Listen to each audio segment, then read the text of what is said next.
The next day, Valora's sky was painted in shades of amber and violet as two small Valorian vessels cautiously approached the human ship. The human vessel, sleek and silent, hovered effortlessly above the barren plains. Its smooth metallic surface reflected the fading light, a symbol of a technology the Valorians could hardly imagine. Lyra led the delegation, her heart pounding with a mix of excitement and anxiety. Beside her, the others moved with careful precision, their long limbs gliding over the rocky surface. They had been trained to survive, to hide, to evade, but never to trust. And now, trusting was exactly what they had to do. As they entered the human vessel, the interior seemed impossibly vast and bright compared to the dim ruins of Valora. Soft lights glowed along the walls and gentle hums of machinery filled the space. Humans moved calmly through the corridors, their expressions open and welcoming. They were taller than Valorians, strong but not intimidating. Each step they took seemed deliberate, confident, and kind. A human woman approached, extending a hand. "Welcome to our ship," she said warmly. Her voice was translated instantly by the Valorians' devices. "We are explorers from Earth. We have come to offer help. We see your people's potential. Together we can make a difference." Lyra hesitated, studying the human's eyes. There was no threat there, only sincerity. Slowly she stepped forward and shook the hand. It felt strange but reassuring, an act of connection that Valorians had almost forgotten. The humans guided them to a conference room where holographic displays showed images of Valora, other star systems, and the ships of their enemies, the Zetrax. The Valorians leaned in, curious and wary. "We've observed your situation," said the human woman, her voice calm and precise. "The Zetrax are strong, yes, but they are predictable. They rely on brute force and intimidation. That can be countered with strategy, creativity, and coordination. We believe your people have those qualities." Lyra felt a spark of hope ignite inside her chest. For decades, they had been told they were weak, powerless, abandoned. And here these humans were saying the opposite. "You believe in us?" she asked, her voice barely a whisper. The human nodded. "We do, and we want to help you survive. But you must be willing to learn, to trust, and to act. Your courage will matter as much as any weapon." Tavrin, standing at the edge of the room, scowled. "We have seen other species approach us before," he said. "All claim to help. All left us worse off. How can we trust humans?" The humans did not flinch. "Trust is earned," the woman said simply. "We do not ask for blind obedience or loyalty. We ask for partnership.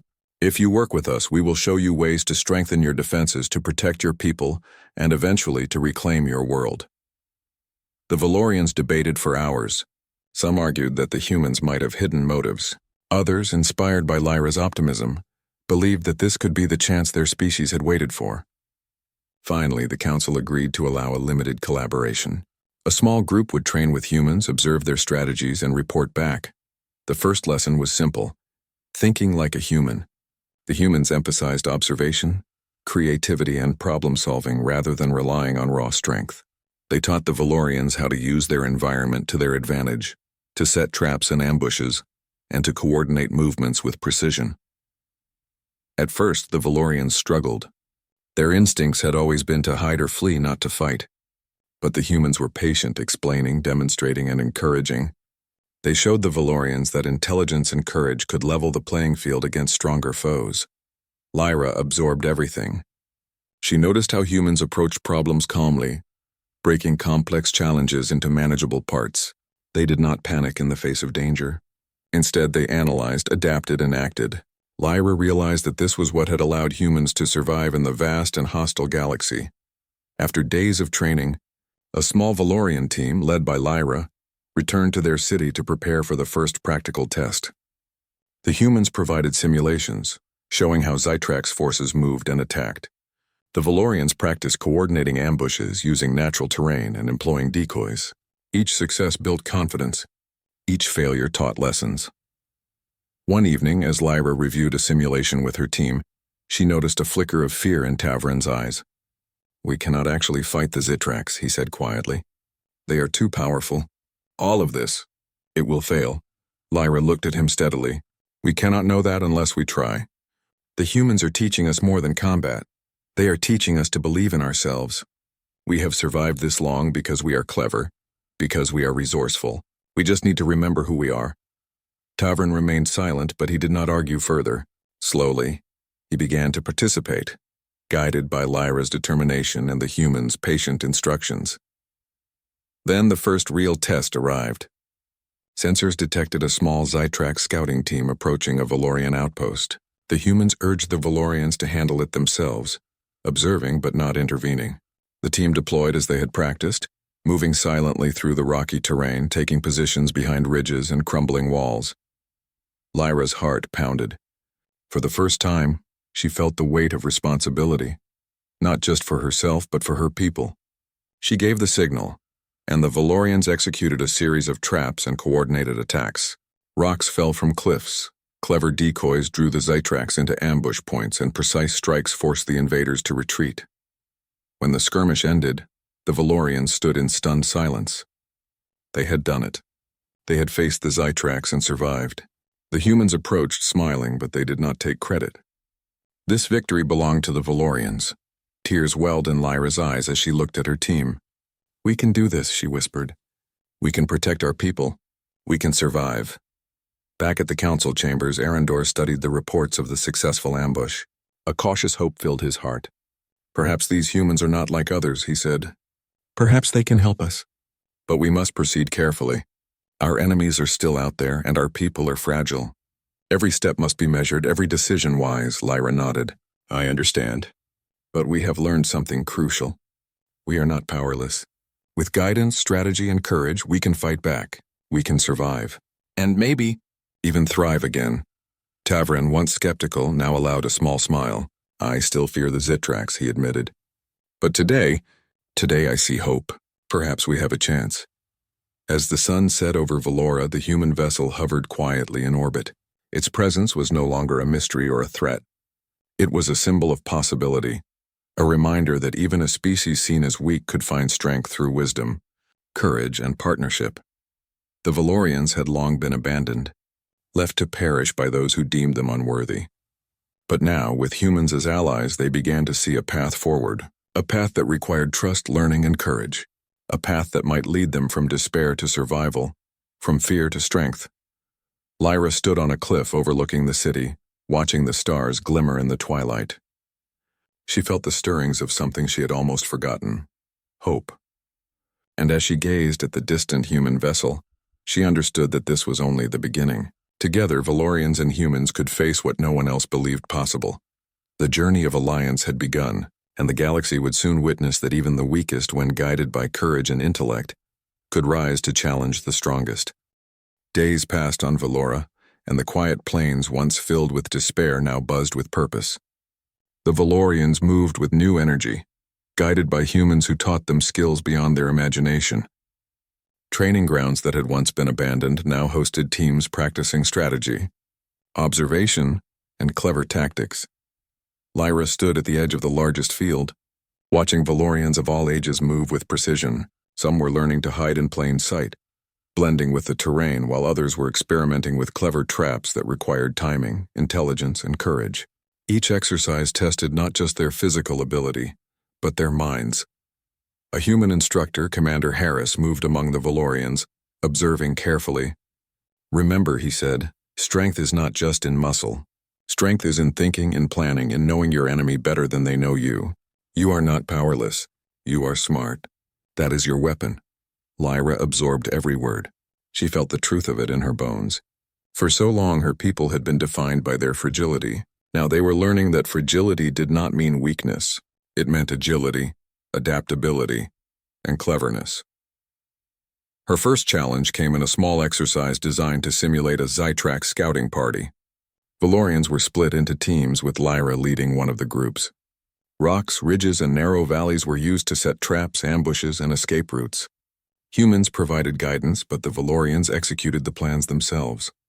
At first, mistakes were common. A misjudged timing here, a misplaced decoy there. But each error was analyzed and corrected. Commander Harris encouraged them without judgment. "Every mistake teaches you something. Remember that the Zytrax are predictable only if you let them see your weakness. Show them your strength, your mind." Lyra's team finally completed the exercise successfully. Hidden behind cliffs, they lured the enemy through decoy paths and triggered collapses at just the right moments. The Valorians cheered quietly, not just for victory but for what it represented: control, capability, and courage. That night, Lyra sat with her team around a small fire in the training grounds. She looked at their tired but smiling faces. "We are learning," she said softly. "We are not the same Valorians we were a month ago. We are stronger, smarter, braver." One of the younger Valorians, Kalen, looked up nervously. "Do you really think we can fight the Zytrax if they come again?" Lyra smiled gently. "I do, but not like we used to. Not by hiding or fleeing. We fight with our minds, with strategy, and with courage. And we are not alone. The humans are here to teach us, and one day we will teach ourselves." The humans began teaching more advanced lessons, combining Valorian agility with human technology. Small devices enhanced communications between teams. Sensor networks allowed Valorians to detect enemies before they were seen. Tactical simulations showed every possible move of the Zytrax. For many Valorians, it was overwhelming. They had never operated in such coordinated complexity. But humans were patient, breaking down each concept into steps they could understand. "Think creatively," Commander Harris advised. "Don't try to overpower. Outsmart. Use your world as your weapon. Your weakness is your advantage if you understand it." Lyra noticed something changing in her people. Fear, which had once dominated their thoughts, was fading. It was replaced by confidence, curiosity, and determination. Valorians began experimenting, adding their ideas to the human strategies. They combined cleverness with intuition, creating tactics even humans had not anticipated. One evening during a training session, alarms blared. Sensors had detected an unknown ship approaching the planet. The humans and Valorians quickly moved to defensive positions, testing everything they had learned. Lyra's heart raced as she led her team. They had prepared for this moment, yet reality always carried more weight than simulations. Using high ridges and narrow passes, Lyra guided her team to trap the intruders. The approaching vessel belonged to the Zytrax, a small scouting ship testing the Valorians' defenses.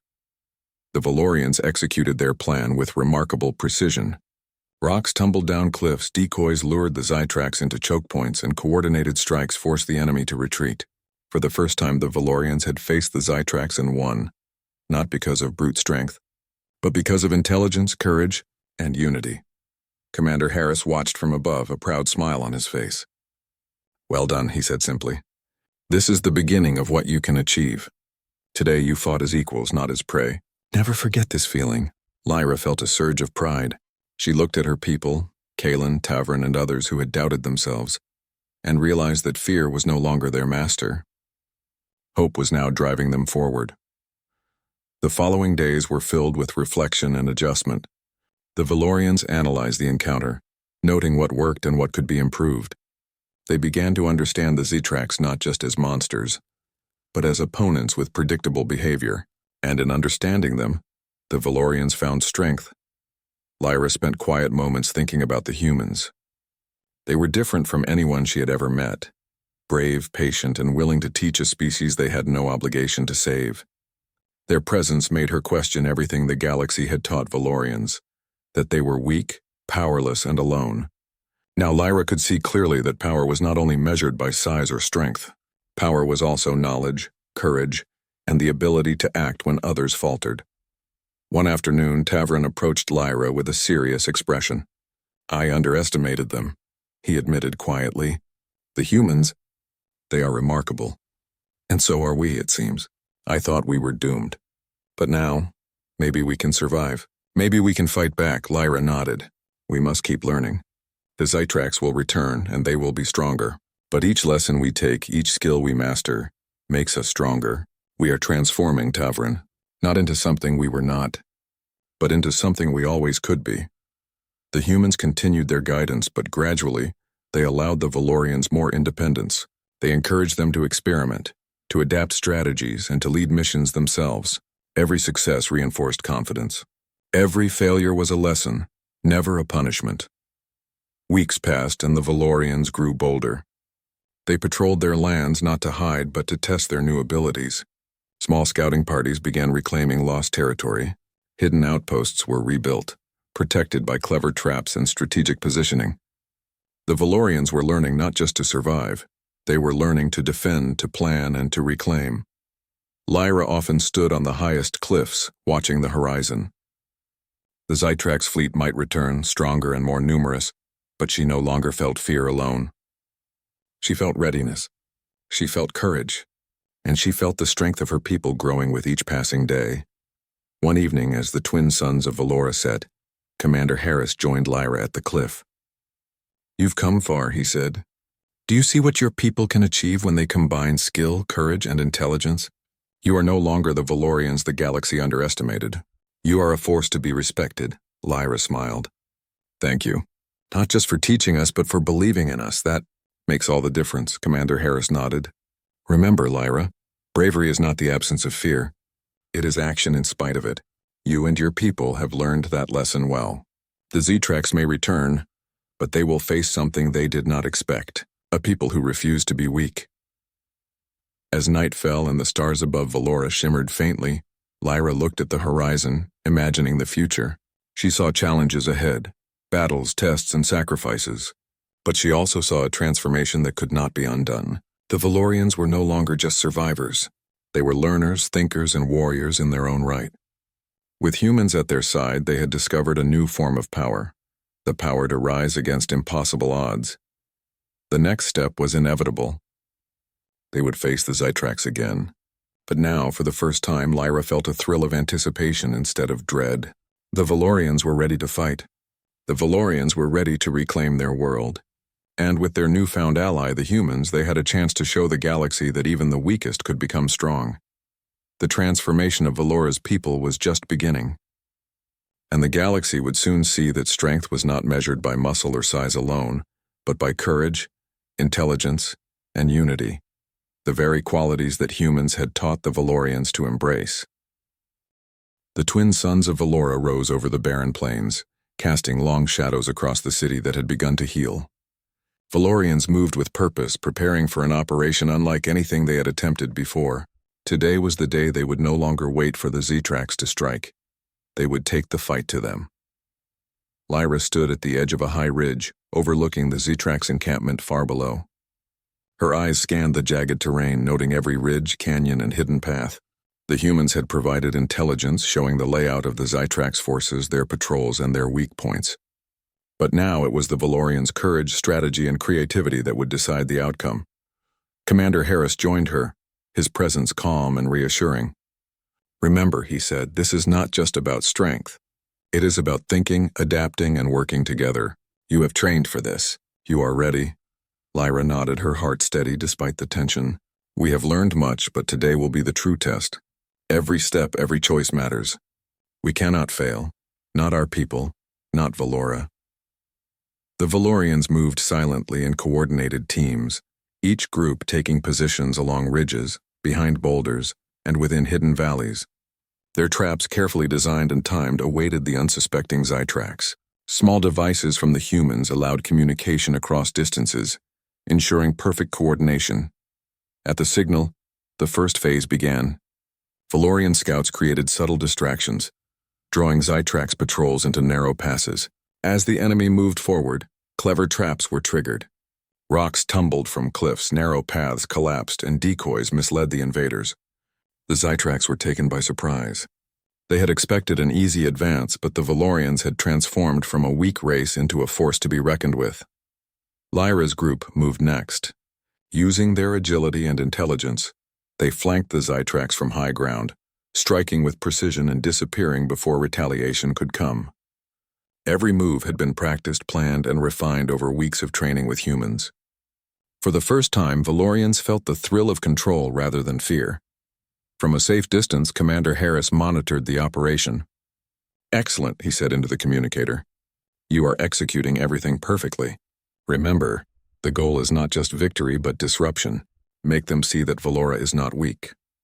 As the day progressed, the Valorians' tactics began to show results. Zytrax patrols were scattered, supply lines disrupted, and their morale shaken. The humans provided support where necessary, sensor scans, communications, and occasional interventions, but the Valorians were at the center of every maneuver.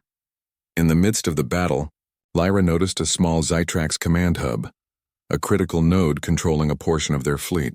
Capturing it would cripple the Zytrax in the region. giving the Valorians a strategic advantage. She signaled her team and they moved swiftly through hidden paths, avoiding direct confrontation while maintaining precision. The humans offered guidance through the comms. Use the terrain. Be unpredictable. Remember, this is not about brute force, it's about intelligence and timing. Lyra's team executed the plan flawlessly. They infiltrated the command hub, using shadows, traps, and distractions to evade the Zytrax guards. In minutes, the hub was under their control. Communication lines went silent for the Zytrax forces, creating confusion and panic. Back at the council chambers, Arendor monitored the operation with a mixture of anxiety and pride. The Valorians he had led through despair were now striking boldly, turning the tables on an enemy that had once seemed unstoppable. The humans' guidance had been invaluable, but the courage and ingenuity of the Valorians were what had truly made the difference. Lyra's heart raced as she observed the chaos below. For the first time she felt not fear but exhilaration. The Valorians were fighting not just to survive but to reclaim their world. And the Zytrax, who had underestimated them for centuries, were learning a hard lesson. Valora was no longer a weak planet, and Valorians were no longer a powerless species. In the final phase of the offensive, Lyra led a daring mission deep into Zytrax territory. Using stealth and intelligence, her team disrupted supply depots, freed captured Valorian civilians, and created diversions that forced Zytrax commanders to scatter their forces. Every step required careful thought, courage, and trust in one another. Despite the risks, the mission succeeded. Lyra and her team returned to Valora, carrying vital intelligence and proof of their victory. The city erupted in cautious celebration. For the first time in generations, the Valorians felt pride, not just in survival but in achievement, strategy, and unity. Tavrin approached Lyra, his usual skepticism replaced by admiration. "I never thought we could do this," he admitted. "But today, we have shown that we are more than what the galaxy believed. We are strong. We are clever. And we are not alone." Lyra smiled. "We are learning, Tavrin. Every challenge, every battle teaches us more. And we are only beginning. Today we reclaimed a small part of our world. Tomorrow, we will reclaim even more. We are Valorians. We endure, we adapt. We rise ready." Commander Harris watched the celebrations quietly. "You have done remarkably well," he said to Lyra. "Remember this feeling. Remember what you can achieve when you combine courage with intelligence. You are no longer the Valorians who hid and waited. You are Valorians who act. That is what will protect your world."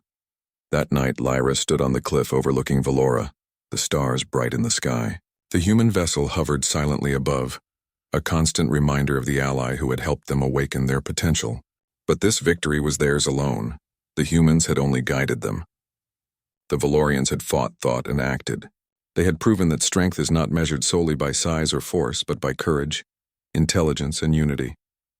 Arendor joined her, placing a hand on her shoulder. "You have made our people proud," he said softly. "You have taken what seemed impossible and made it real. But remember, this is only the beginning. The Zytrax will regroup and we must be ready. Today was a victory, but tomorrow will bring new challenges." Lyra nodded, her eyes fixed on the horizon.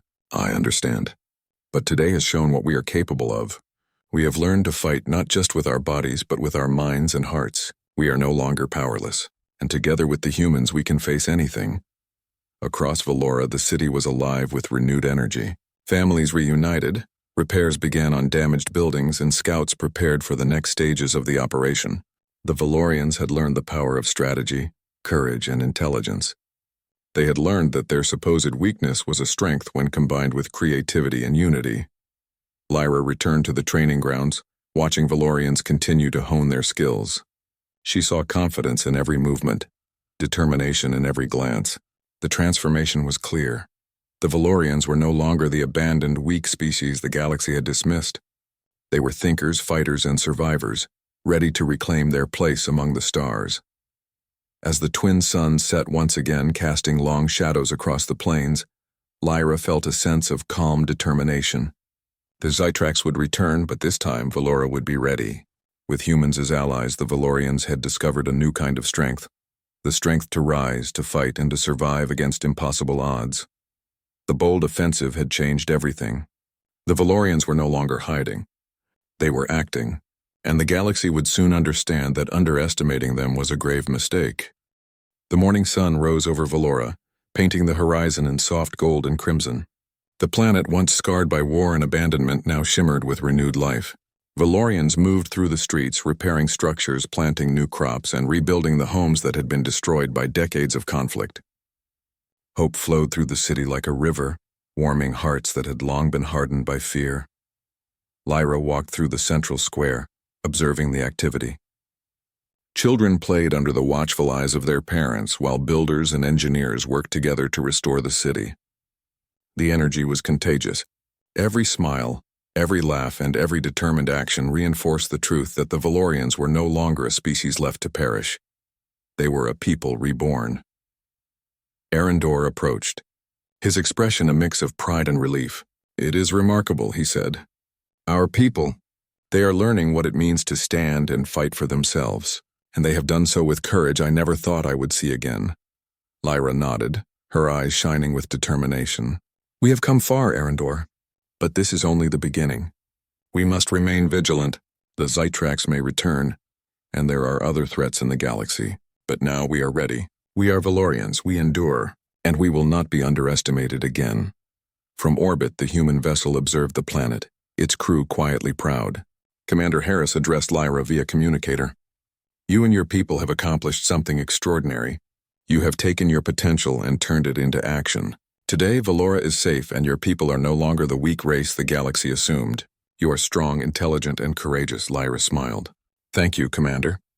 Your guidance made this possible. But it was our people who acted. We faced our fears, used our minds, and fought for our home. You showed us the way, but we walked it ourselves. The humans had been more than teachers. They had been partners, mentors, and friends. Their presence had reminded the Valorians that even the smallest and seemingly weakest species could rise when guided by intelligence, strategy, and courage. The next phase of their plan was to solidify Valora's defenses and reclaim all territory that had been lost to the Zytrax. Scouts had already begun surveying the planet, identifying weak points and opportunities. The humans provided technological assistance, sensor networks, communication hubs, and defensive devices, but the execution was entirely in Valorian hands. Lyra led a small team to the frontier regions, where remnants of Zytrax forces still lingered. Using the skills they had honed over weeks of training, they established ambush points, repaired old fortifications, and coordinated movements to maximize their efficiency. Every action demonstrated the growth of a species that had once been abandoned. Tavrin, now fully committed to the effort, remarked as they surveyed a reclaimed area, "I cannot believe how far we have come. We were weak, scattered, and hopeless, but now we are clever, coordinated, and unafraid. I see strength in every Valorian I meet." Lyra nodded. "That strength comes from within, and from learning to act together, to trust, and to believe in ourselves. The Zytrax never expected this. They assumed fear and weakness would guide us, but we have proven them wrong." The first encounter with remaining Zytrax forces was swift and decisive. Using tactics they had practiced countless times, the Valorians outmaneuvered their foes, using terrain and clever traps to force retreats without unnecessary losses. Even the humans, monitoring from above, marveled at the precision and creativity of the Valorians' actions. When the final Zytrax contingent withdrew, it became clear that Valora was free. Not just temporarily, but in a way that signaled a new era for the Valorians. Their planet was safe, their people empowered, and their confidence renewed. Lyra returned to the central city, where the council and citizens gathered to celebrate the liberation. Arendor addressed the assembly. "Today we reclaim not just our land, but our pride, our courage, and our place in the galaxy. We have learned that our strength is not measured by size or might, but by intelligence, unity, and bravery. Valora is no longer a planet to be underestimated. We have risen." The crowd erupted in cheers, their voices carrying across the rebuilt city. Lyra stepped forward, feeling the weight of history and hope in every heartbeat. "Our journey has been long and filled with challenges," she said. "We have faced despair, abandonment, and doubt, but we have overcome because we chose to believe in ourselves and in each other. And with allies like the humans who showed us that courage and intelligence are true power, we have learned that nothing is impossible." Commander Harris, standing beside Lyra, spoke to the gathering. "Humans have traveled across countless star systems. We have seen many species, but Valorians have something special. You have shown resilience, creativity, and bravery. You are a proud and capable people. The galaxy will know you for who you truly are." The assembly cheered again, this time louder than before. The Valorians had come full circle, from a species left to perish, to a civilization reborn, standing tall with courage and wisdom. Over the next weeks, the Valorians worked with humans to establish lasting infrastructure. Communication networks connected distant cities, sensors monitored borders, and training programs ensured that every Valorian learned the skills needed to protect themselves. Knowledge was shared openly, blending Valorian ingenuity with human technology. Lyra walked through one of the new training centers, watching children and young adults practice tactics, strategy, and problem-solving.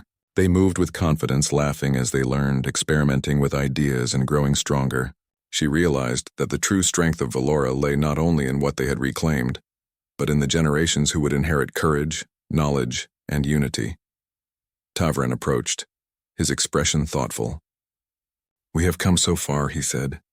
"But more than that, we have learned something important. Strength is not just about fighting. It is about learning, teaching, and standing together. We are more than survivors, we are leaders, thinkers, and creators." Lyra smiled. "Yes, and that is what will ensure our future. The Z-Tracks may strike again, but we are ready. We have learned to rise, to think, and to act. And we have each other. Together, Valorians and humans alike, we can face any challenge." As the sun set over Valora, casting a warm glow across the city, Lyra looked toward the stars. The human vessel hovered silently above, a reminder of the partnership that had made this rebirth possible. Yet she knew that the true change had come from within her people. Humans had shown the way, but the Valorians had walked it themselves. Arendor joined her, placing a hand on her shoulder. "You have led them well, Lyra. You have reminded our people of who they truly are, and that lesson will endure long after the humans leave." Lyra nodded, her eyes reflecting both pride and determination. "The humans have been our allies, but our people's courage and intelligence will define our future. Valora will never be seen as weak again. We have discovered what strength truly is: unity, bravery, and the willingness to act when others falter." Night fell over Valora, and the stars above twinkled like distant promises. The Valorians stood ready, not just to defend their world, but to thrive among the stars. Their alliance with humans had changed everything, but the true victory lay in their own transformation. From a race abandoned and left to perish, they had become a civilization reborn, intelligent, courageous, and proud. Lyra took a deep breath, feeling the calm determination of a people who had faced despair and emerged stronger. She turned to watch the human vessel slowly disappear into the distance, carrying with it memories, friendship, and knowledge that would never be forgotten. For the Valorians, a new dawn had arrived. A dawn of hope, courage, and strength, and the galaxy would soon understand that the Valorians were no longer a species to be overlooked. They were a people who had learned to rise, to fight, and to thrive. The journey had begun decades ago in despair, but it ended here in triumph. And this was only the beginning of Valora's new story, a story of courage, intelligence, and the power that comes from standing together. The stars above shone brighter, as if celebrating the rebirth of a people who had once been left to perish, now standing tall with newfound strength and unbreakable spirit. The sky above Earth had never looked so full of light. On the first morning of what humans later called the Arrival, cities awoke not to birdsong but to a strange glimmer across the horizon. Satellites detected objects moving in formation beyond the orbit of Mars, immense ships that reflected sunlight like floating cities. At first, no one on Earth understood their scale. Then the news agencies confirmed it. A fleet, countless in number, had entered the solar system. The fleet was unlike anything humans had ever seen. Towering battleships, glittering with energy shields, stretched for kilometers in length. They formed precise geometric patterns in space, orbiting the planets with military discipline. Every vessel bore alien insignia, symbols that glowed ominously in colors that the human eye had no names for. Communications buzzed across interplanetary channels in tones that carried authority. Warning, and humans were sure threat. From command centers around the world, human scientists and military officers scrambled to analyze the ships. "They're trying to intimidate us," said Admiral Liu, her voice steady but full of disbelief. "Every fleet we've cataloged in history shows a pattern. This is designed to scare." On Earth, however, something unexpected happened. People did not panic. Instead, they laughed. It started quietly, almost nervously, in homes and offices. Then it spread, like a wave across cities and continents. Social media erupted with memes comparing alien ships to giant floating buses, to old science fiction movies, and to fireworks. Humans joked about what the aliens must be thinking. Look at these tiny planets they call home. How cute. Even the news anchors trained to convey seriousness could not hide smirks as they reported the fleet's maneuvers. In classrooms, teachers paused lessons to show live feeds of the ships. Children giggled, pointing at shapes that looked like gigantic sea creatures drifting in space. Yet beneath the laughter, humanity was not unprepared. Engineers, scientists, and tacticians worked tirelessly, running simulations and preparing strategies. Earth satellites transmitted harmless but clever signals toward the fleet, testing the ship's sensors. Drones hovered at the edges of the atmosphere, analyzing patterns and noting every movement. Meanwhile, aboard the largest alien vessel, Admiral Korath frowned. "Why do they laugh?" he demanded. His officers were confused. Every other species in the galaxy, from the low-gravity miners of Zephyron to the telepathic councils of Rylath, had immediately surrendered or hidden at the sight of a fleet like this. Humans should be terrified. Instead, they reacted with amusement. "This is highly irregular," reported Lieutenant Vorath. "They are not showing fear, not showing submission. They are responding with laughter." Korath's gaze darkened. "Laughter is not resistance. It is mockery. Prepare the intimidation sequence. Deploy the orbital displays. Show them what power looks like." As the alien fleet arranged itself into tighter formations, humans watched closely. The first display was terrifying. Massive beams of energy swept across empty space, powerful enough to destroy satellites and asteroids. Alien drones buzzed through the atmosphere in precise, threatening patterns. The fleet moved as one, a mechanical predator, every ship synchronized to perfection. But humans did not panic.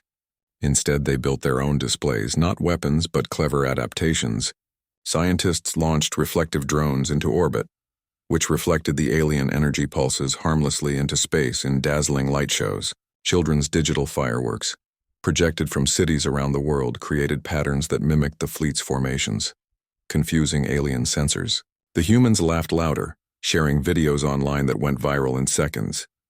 In orbit, one of the smaller alien ships malfunctioned when it misinterpreted the signals from human satellites. Its navigation system recalculated the wrong trajectory, spinning it harmlessly before it righted itself. The crew, trained to maintain composure, exchanged panicked glances. Earth's laughter, its unpredictability, had already begun to disrupt their calculations. On the ground, human leaders convened. President Martinez addressed the world with calm confidence. "We do not know why the fleet has come," he said. "But we know who we are. We are humans. We will respond with courage, with intelligence, and yes, with a little humor." The media immediately picked up his words. The phrase courage, intelligence, and humor became a rallying cry. Across the globe, citizens joined in coordinated efforts, creating signals, simulations, and playful displays that humans knew the fleet could detect. It was not just defiance, it was a demonstration of ingenuity. Alien sensors, however, struggled. The humans' behavior did not fit any known pattern. Every species that the fleet had encountered submitted, fled, or attempted negotiation. Humans did all three and none at the same time. They watched, they laughed, and they prepared clever, harmless countermeasures. Every action seemed calculated to confuse and entertain simultaneously. On one of the observation stations above the Pacific, Dr. Lena Rao tapped on a holographic screen. "Their fleet is impressive, no doubt," she said, adjusting the trajectory of a scanning drone. "But their patterns are rigid, predictable. Humans were not predictable. That is why they cannot intimidate us. They can't anticipate what we'll do next." Across the galaxy, Korath could not comprehend it. "They are not responding as expected," he admitted to his council. "We have brought the largest fleet the Sol system has ever seen. We are supposed to intimidate, to compel, and yet they mock us." One of his officers hesitated. "Perhaps they are stronger than we thought?" Korath's voice was sharp. "Strength is not just measured in weapons or shields. They may be foolish or they may be cunning. We will find out." Back on Earth, humanity continued its display of clever resilience. Scientists launched probes that projected holographic images of cities, creating the illusion that entire continents had risen into orbit. AI-driven drones moved in unexpected patterns, performing tasks the aliens could not predict. Even in humor, humans were demonstrating skill, teamwork, and creativity. Families gathered on rooftops and balconies to watch the fleet move across the sky. Children shouted guesses about alien technology. Adults compared notes, creating games out of predicting the fleet's next maneuver. No panic, no despair, just fascination and delight. By nightfall, the aliens had conducted their intimidation displays for hours. Energy pulses cut across the void. Ships rotated and glowed with immense power, and yet the humans continued to laugh. They sent messages back through modified satellites, jokes, riddles, and images that mimicked the alien formations. The laughter was contagious. Even those who first feared the fleet began to see the absurdity of the situation. Korath, observing the responses, felt a shift in his calculations. Their behavior is erratic, yes, but it is deliberate. There is intelligence here, a kind we do not understand. His officers murmured among themselves. Could it be courage? Asked one cautiously. Not just courage, Korath said slowly. It is confidence. It is fearless curiosity. Perhaps this species is unlike any we have faced. As night stretched across the Pacific, the stars mirrored the strange, glowing formations of the fleet. Humans, small and seemingly fragile against such cosmic might, looked upward with calm amusement. They did not feel powerless. They felt alive, inventive, and free. Even in the first hours of the fleet's arrival, it became clear that the humans' response was not weakness. It was defiance with joy, intelligence, and wit. While the aliens had expected terror, humans had chosen laughter, and in that laughter lay a lesson the fleet would not forget. The strength of a species is not measured only in weapons or shields, but in courage, creativity, and the courage to laugh at the impossible. By the time the fleet prepared to escalate its displays, humans had already shown them something far more challenging than destruction: unpredictability. And the first part of humanity's cosmic story, its story of intelligence, courage, and humor, had begun. The universe would not see humans the same way again.